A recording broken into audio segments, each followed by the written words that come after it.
You are about to enter the criminal mindscape of Ron Luff, a man who tried to usher in the second coming of Christ by systematically killing a family of 5. Within a few days, those of us who had prepared the pit in the barn understood that someone could die. After joining a small religious group, Luff becomes captivated by the leader. And he came in and mentioned, are you in or you out? Then he says, well, I want him brought out to the barn from oldest to youngest. He is willing to do anything to prove his devotion to the man who controlled his mind. I was the one that led each member from the house to the barn and delivered into that pit. Including murder. We had to clear out all the garbage in that room to get to the pit. That night at 9:07 p.m. we found the first body of an adult male. Anybody who would carry a little girl to her death has to be the Grim Reaper. I mean, how does someone who seems relatively normal get sucked in so far that they're willing to commit violent murders? Forensic psychologist N.G. Beryl sits face to face with this once mild-mannered family man. People will die. To uncover how he turned killer. Was it a power trip or something like, boy, I'm showing these bad people? I really think it was just me trying to overcome the fact this is a traumatic hell. If you were to look into the pit of hell, that's exactly what that looked like.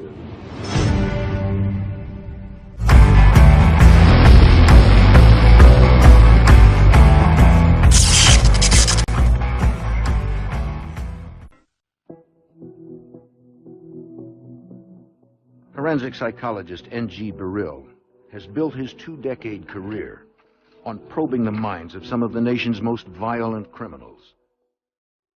Now he has been granted access to Ron Luff. In 1990, Luff was convicted of aggravated murder and kidnapping for his role in the cult murders that took the lives of 5 family members. He is serving 5 consecutive life sentences at the Ross Correctional Facility in Ohio. What I'll be looking for in today's interview is to try and get a sense of what this man's history was like, to see if there was anything unusual that would have contributed to his becoming a cult member. It is difficult to conduct an interview in a prison setting. Usually being in a prison ups the anxiety level. I guess the curiosity of doing this sort of thing, you can never predict how someone's going to behave. Hi, I'm Dr. Beryl, and I'd like to thank you for participating in this interview. I want to start off just asking you some very basic questions. What precisely were you convicted of? 5 counts of aggravated murder and 4 counts of kidnapping.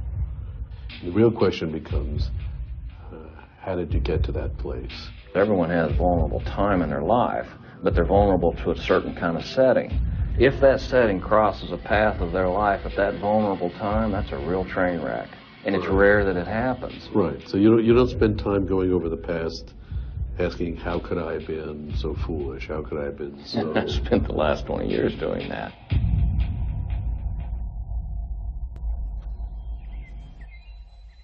December 31st, 1989, Kirtland, Ohio. The local police department receives an alarming tip from ATF officials in Kansas City, Missouri. The dispatcher told me that they had an informant who said there were 5 bodies buried in a barn on Chardon Road in Kirtland. Sergeant Ron Andelsek heads to the abandoned property to search for any signs of a possible grave. We walked inside. It was a concrete floor. Saw no evidence of anything suspicious. The next day is when I called the ATF and I asked them to talk to their informant, draw a diagram, and fax it to us, so we knew exactly where these bodies were located. The informant is a former member of a local religious group that used to reside on the farm. He draws a precise grid of the barn to show the Kirtland police where the bodies are located. Once cleared and the dirt floor was exposed, you could tell that the ground was very spongy, like somebody had been digging there. So we started digging. That night at 9:07 p.m. we found the first body of an adult male. 5 victims are eventually exhumed. Within days, a man turns himself into authorities in Kansas City, Missouri. He was the first man in custody because he turned himself in at the ATF. He walked in and gave a confession.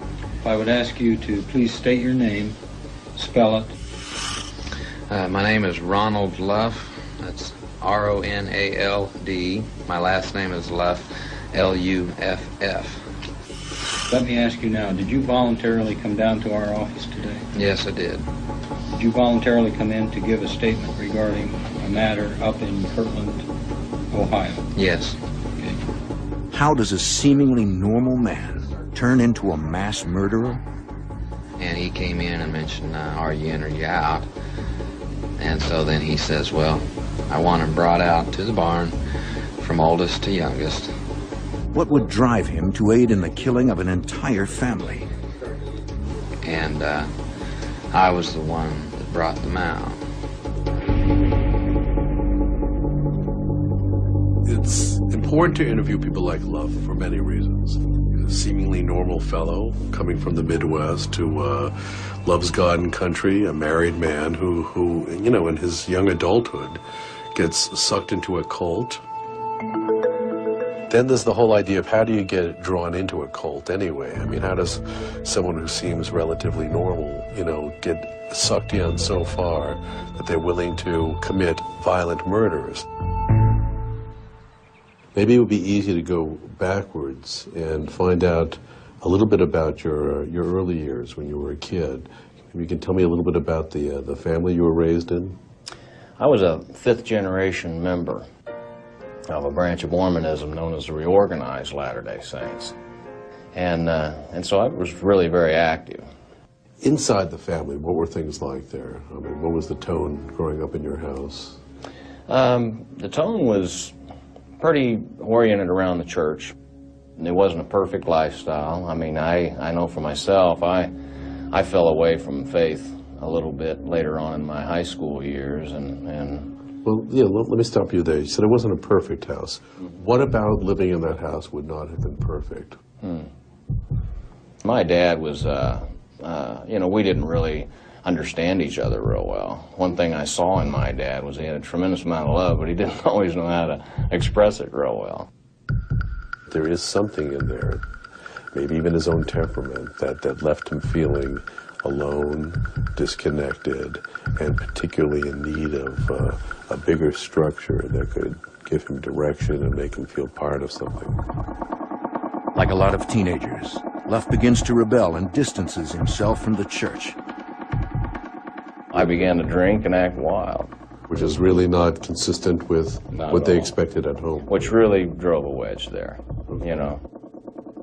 As Luff pulls further away from his family and religion, he searches for new outlets to fill the void. At age 18, he joins the Navy. The Navy would have been the next big affiliation. Sure. It was a strong, structured environment, and so, yeah, I could understand it and find my place in that. After getting married and starting a family, Luff leaves the Navy. The lack of structure leaves him floundering. He turns back to his religion for stability. He needed an awful lot, I think, psychologically. He talks about going to the Navy and finding some satisfaction in associating himself with a larger group with a structure, and he could follow directions and commands. And once out of the Navy, still searching for something. And in this case, what he was searching for, I guess, a certain kind of spiritual or religious certainty. Luff's constant search for structure and acceptance within a group setting starts him on a dangerous path that will change his life forever. 1984. Ron Luff settles down and marries 22-year-old Susie, a fellow Mormon. They start a family, and Luff leaves the Navy after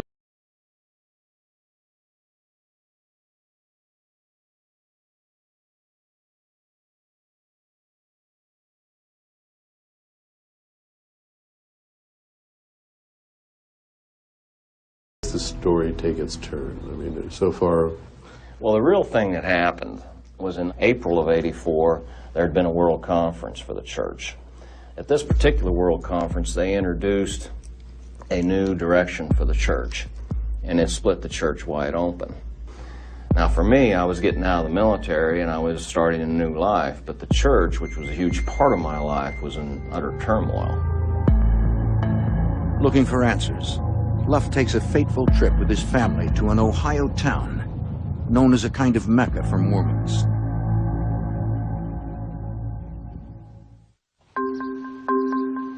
Kirtland, Ohio.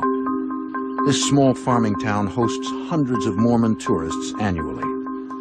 They come to visit the Kirtland Temple, one of the first religious structures for Mormons. It's primarily a historical landmark. You get visitors from all over the country.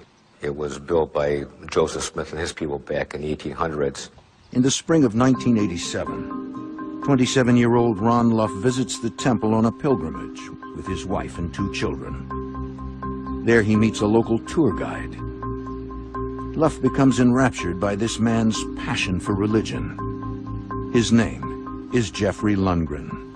There were people that were saying this guy really, Jeffrey Lundgren really knows it, and he is a special one. And he taught Sunday school classes there. But a disagreement with the church elders over his teaching practices pushes 37-year-old Lundgren out of the temple. He moves his small group of followers to a nearby farm. It was roughly around 1987 is when I started to see Jeff Lundgren and his people move into the farmhouse on U.S. Route 6. Jeffrey Lundgren has more than 20 disciples. They gather daily at Lundgren's farmhouse, taking in every word. Ron Luff and his wife Susie are captivated. It becomes clear to local authorities this small religious group is quickly morphing into a cult. So where does this fellow Lundgren come in? My faith was, very much everything, and I'm looking for a lot of answers to questions. I decide that I want to go to Kirtland Temple and just visit the place. I've never been there, pray, meditate, and see if I can, if God will touch me in any way or let me know anything that he wants in my life, a direction in my life. Okay. And so I'd never heard of Jeff Lundgren before that day, and that was where we first met. We spent about 6 hours after that tour talking with him and his wife and some of the things going on in the church and so forth. And we met some of the other people that were there. What there seemed to be is a collection of people who all seemed to have the answers to their questions. And that was very attractive to me because I was still not finding those answers to my questions. And everything that I was reading was saying, okay, you have to go to Ohio to get it. I became convinced that we would have to move up there if we were really going to get the answers we were looking for. Abruptly, he decides to move his family from Missouri to Ohio. You have to think of this stuff as almost like a seduction. And people are just awfully welcoming. They're awfully non-judgmental. And for that individual who's searching and looking for some kind of connection, some kind of attachment to something bigger than themselves, finds the seduction very appealing. Just weeks after moving to Ohio, Ron Luff settles into his new life with ease. The more time he spends with Jeffrey Lundgren, the more convinced he becomes this man will lead him to the path of salvation. A path Ron Luff is desperately seeking. When you talk about any critical event that takes place, the pieces have got to come together at the same time for something bad to occur. The idea that anyone in his shoes would have done the same thing, I don't know if that's true. I really don't know if that's true. How quickly was it that you sort of melded and got involved and sort of decided this is a fellow that's going to now play a major role in my life?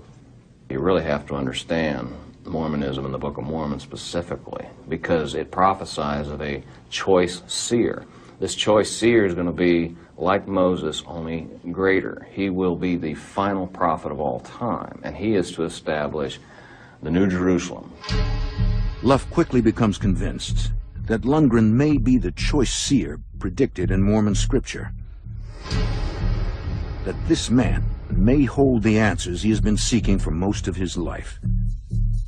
This was when I began to realize that maybe there's something unique about this guy. How many months before you became convinced he was indeed? Oh, it wasn't probably about 6 or 8 weeks.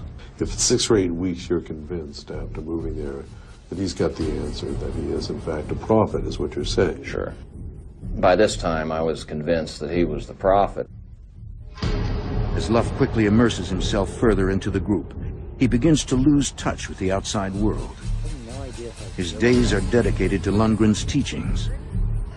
His thoughts are fueled by Lundgren's words. It's not overnight, but over time, I would call might be like a group think, where the thoughts and behavior are continuously, on a daily basis, reinforced by their fellow congregants or group members. It becomes very difficult after a while for any independent thinking or judgmental thinking. Coming up. There's threats of eternal damnation going here, and it's not just your own. It's your wife, it's your children, but it's also the whole world, because if this thing doesn't happen, people will die. As Ron Luff and his wife become more enmeshed in the cult, they begin to lose sight of reality. Luff is captivated by the teachings of the group's leader, Jeffrey Lundgren. And like all the group's members, is a devoted follower. You never considered yourself a cult. In fact, I don't think the idea ever came to mind, or the whole notion of a cult, which I knew nothing about anyway, was never mentioned. How many would have been in the group at this point? About 20 people. When did the request or dictates become even more unorthodox or more, I guess it would be opposed from traditional church Well, practice? it's hard to break down steps because there's so many of them, and they're gradual. Lundgren's behavior becomes bizarre and even cruel. Now I say, go into Jerusalem. He tests his followers' devotion by holding Bible class from morning to 2 a.m. or later. That in everything you And he challenges their willpower by insisting that they fast while he eats a lavish lobster dinner in front of them. Luff follows Lundgren's demands without hesitation.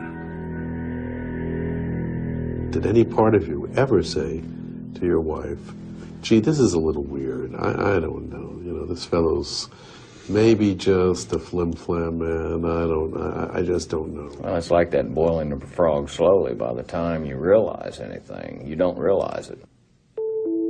Cults are not democracies. Cults have a leader at the top of the pyramid who calls the shots, and there can be no room for questioning. Isolated on a remote farm, Lundgren is able to control all of his followers. He dictates their every move, and for some, even their thoughts. No one around you ever had secret discussions? No, in fact, that kind of communication control is a huge part of the setting. Without the setting, you don't have the effects that this kind of thing can bring about. How was that imposed? How do you impose the control over 20 people? Well, there's the subtleness of eventually keeping certain conversations restricted. In other words, there are certain things that you don't need to talk about, and there are certain things that you shouldn't talk about, and there's a lot of reprisals for any time someone would do something, a form of non-physical punishment. Lundgren convinces Luff and the other followers that their sins will delay the second coming of Christ.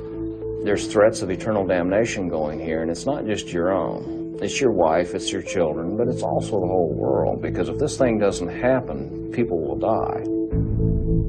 Lundgren manipulates the group to convince them that there are consequences mandated by God if they do not follow his every word. We had a rabbitry, we had a couple of pets and things like this. Well, they would end up dead. Of course, it's pretty obvious, I think, now that Lundgren was killing these creatures. And so every time that happened, he said that's because there's sin in the midst. That meant that there would be a cost. At this point, it was a cost to some animal. But it also meant that it would postpone this fulfillment that we were supposed to be seeking, which meant that more people would die. Were you afraid living in this context? I mean, was it a joyful experience? No, you become desperate. You become desperate to bring these things about because this is what has to be. It's the only access to life that there is. To control his followers, Lundgren also uses guilt as a manipulation tactic. Luff is told the sins of the world rest on his shoulders. It is a burden that is almost too much for Luff to bear. The whole Ethiopian famine was personally attributed to me as being failure on my part, so these people died.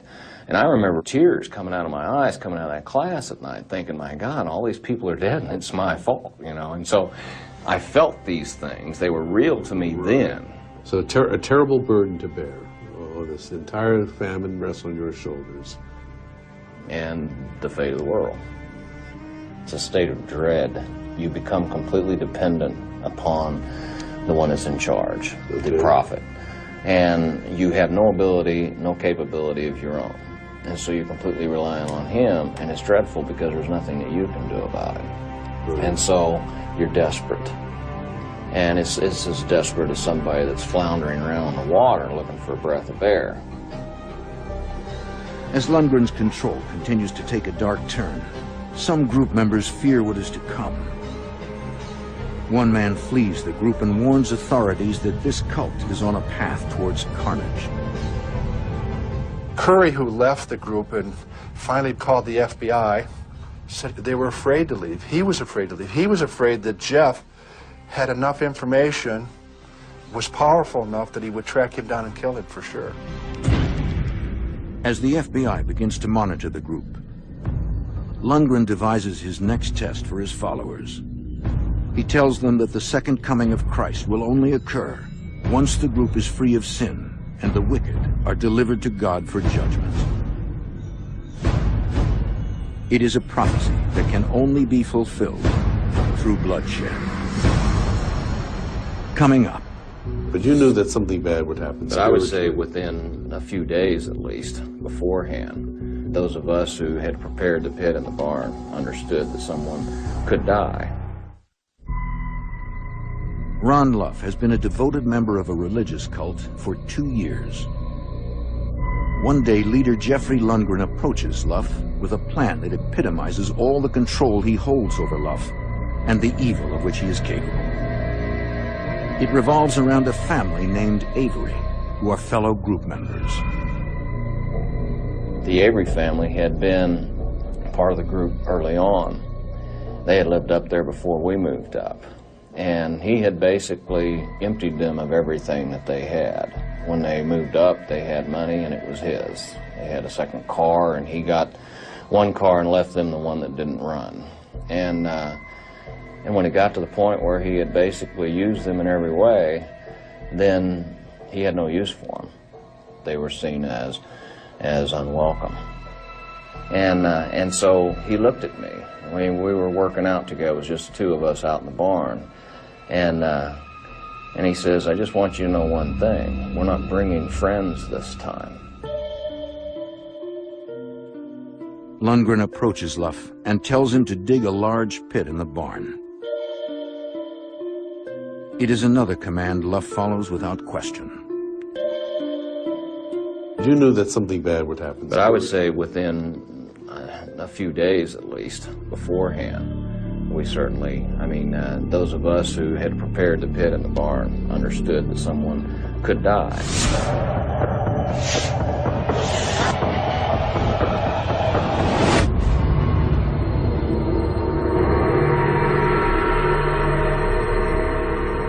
A tip from a former member of Lundgren's cult leads authorities to the discovery of a body.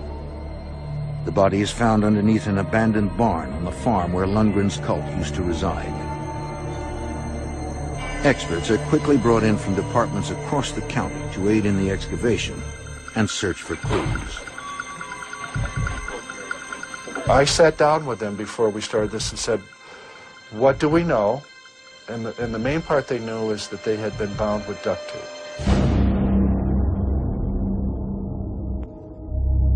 The process takes an emotional and physical toll on everyone involved.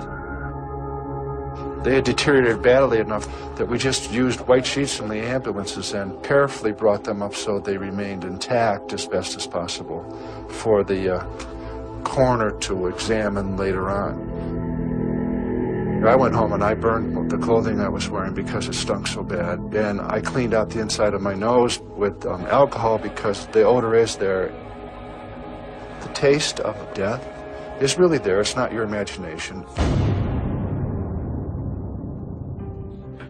It takes 2 days and dozens of people to excavate 2 adults and 3 children buried under the barn.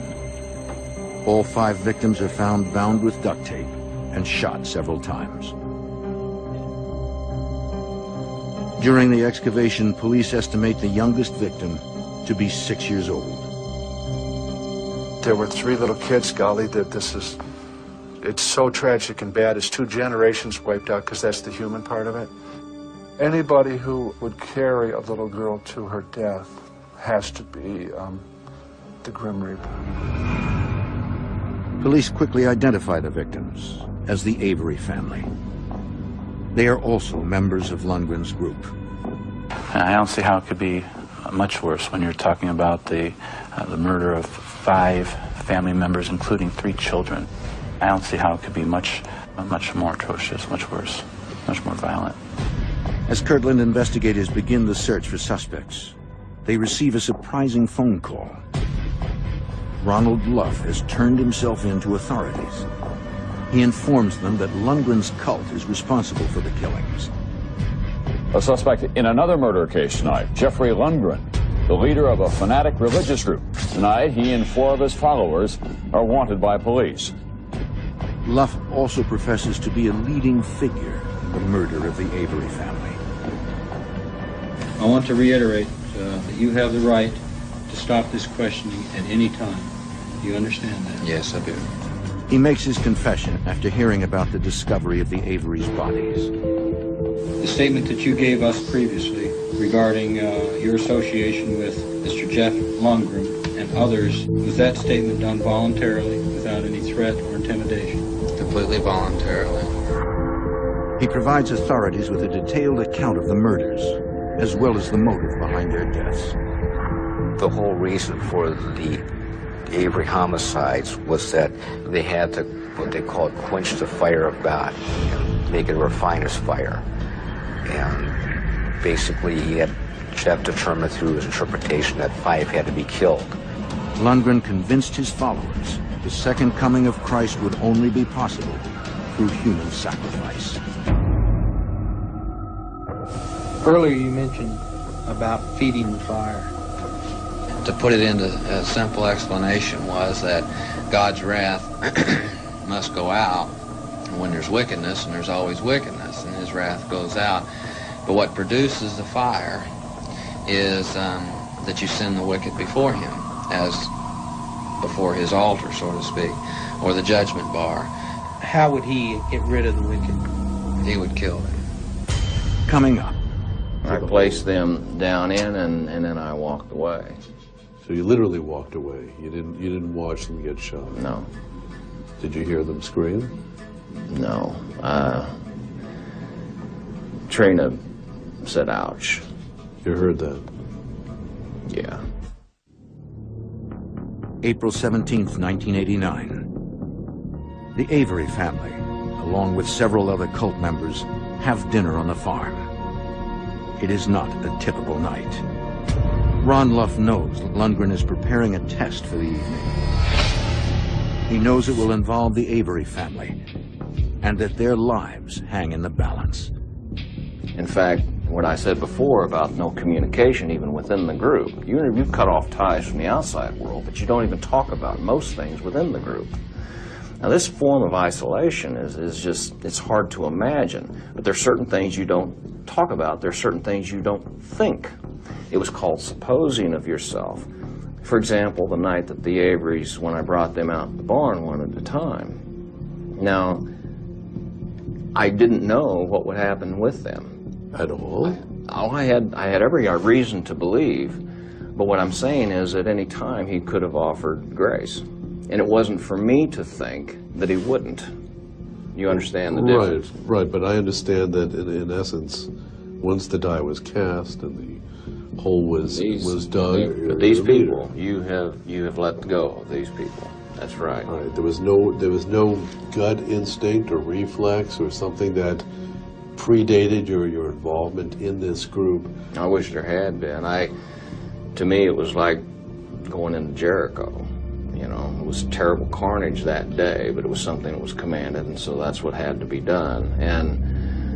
And conscience itself becomes malleable at this point. When I compare Luff's interviews with serial killers, serial rapists, Luff comes across as very serious. He takes, I think, his role in this crime seriously, in the sense that he's not proud of what he did. After dinner, Lundgren brings Ron Luff and 5 other men into a bedroom. There, he lays down their final test. He instructs Luff to escort the Averys into the barn, one by one. There they will be duct taped and put in the pit. It is the last time the Averys would be seen alive. Was it a power trip or something like, boy, I'm showing these bad people? I really think it was just me trying to overcome the fact this is a traumatic hell, because when I looked in that room, and then single incandescent bulb was in that room, and it just looked hideous. The whole thing was hideous. It looked like the barn or the people's home? The barn where they were actually shot. And if you were to look into the pit of hell, that's exactly what that looked like to me. Did you look in? I don't have any memory of actually focusing on anything, because I guess I just didn't want to. So in walking or escorting these people into the barn, you didn't wait and see them tumble into the hole? I was, I guess you call it Judas goat. I was the one that led each member from the house to the barn. And then from there, they had to symbolically have tape around their hands and feet and on their eyes. After delivering Dennis and Cheryl Avery to their deaths, Ron Luff retrieves their 3 young daughters, one by one. Trina, Rebecca, and Karen are inside watching TV.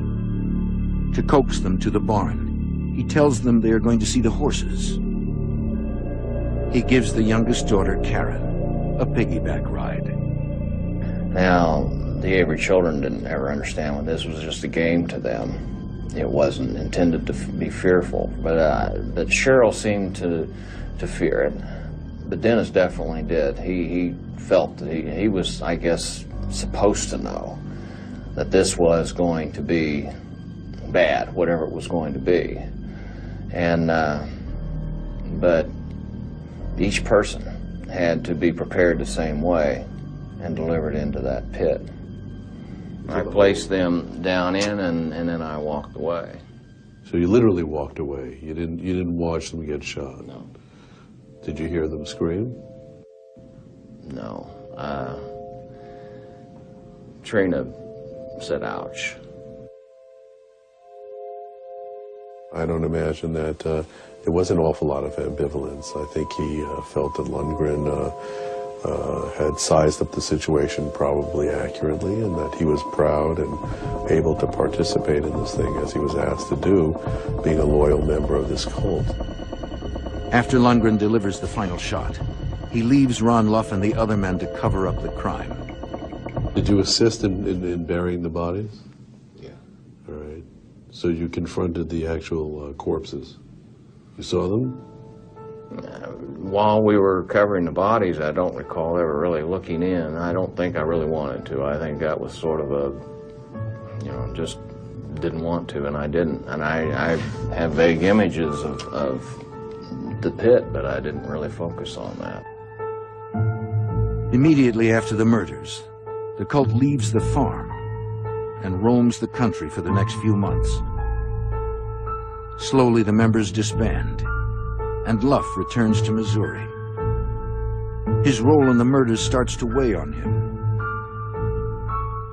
9 months. It was December when I got out.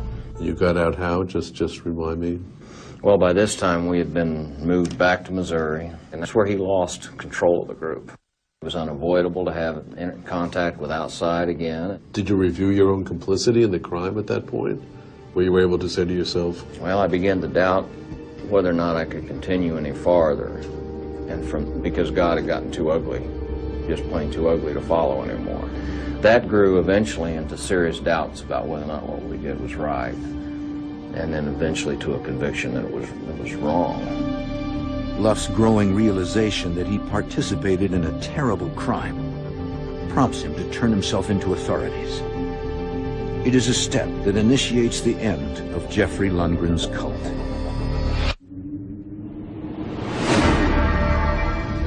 One month after the discovery of 5 bodies beneath a farm in Kirtland, Ohio, 12 of Jeffrey Lundgren's followers are under arrest in connection with the murders, including Ron Luff and his wife, Susie.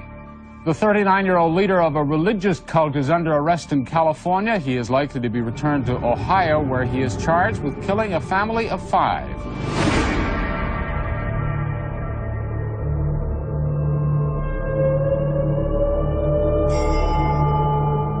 An Ohio grand jury has charged Lundgren and a dozen members of the religious cult he headed with killing a man, his wife, and their 3 children. A highly public trial consumes the area as several members recount each step of the murders. Some members accept plea bargains to escape harsher sentences. By my hand, they were to be killed. More than a year after the discovery of the Averys' bodies, a dozen cult members plead guilty or are found guilty of sentences ranging from conspiracy to commit murder to aggravated murder. Jeffrey Lundgren is handed the death penalty. He is executed by lethal injection on October 24, 2006. Susie Luff is given a sentence of 7 to 25 years for conspiracy to commit murder. She is eligible for parole in 2010. Ron Luff's role in the murders and his second-in-command position within the group pushed the prosecution to seek the death penalty. His attorney fights it. My job, as I viewed it, was to keep him out of the electric chair. I wasn't going to walk him out of there. I just wanted to keep him out of the electric chair. Luff receives 20 years to life for the murders of Dennis and Cheryl Avery, and 30 years to life for their 3 daughters. The judge orders Luff to serve his sentences consecutively. Ron Luff will spend the rest of his life in prison. And Ron Luff deserved the death penalty. There's no question he should never be able to step outside the prison again. Those murders wouldn't have happened if it wasn't for Ron Luff and the other people that were involved. Again, he may not have pulled the trigger, but he led them, each of them, one by one to their grave. After his conviction, Luff loses touch with his family. He hasn't spoken with his wife Susie since then, and has had virtually no contact with his 2 children. For 18 years, he has lived a life isolated from the world he used to know, except for his own memories. I accept where I'm at, and I understand these circumstances. My only, just like with this, my only point is to maybe help it not happen again. But I understand and accept where I'm at. I understand that. Right.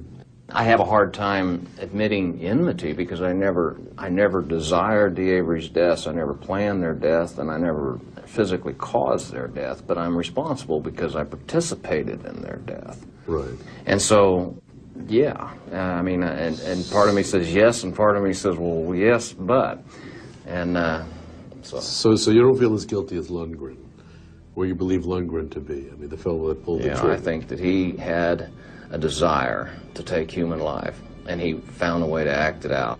You sit here today, and I think anyone listening to you speak would say, you know, and I'm sure you're not surprised to hear this, you seem bright, you seem rational.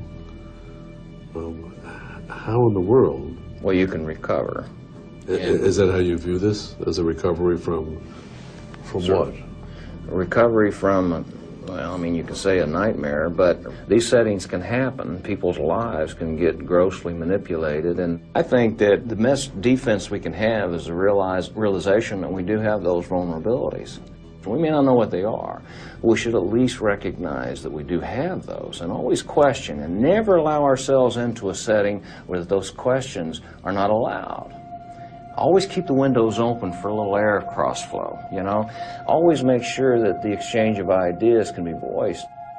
By not being able to voice it, eventually you forget that it's your opinion. All right, I think that's what we wanted to know. All right. All right, thanks.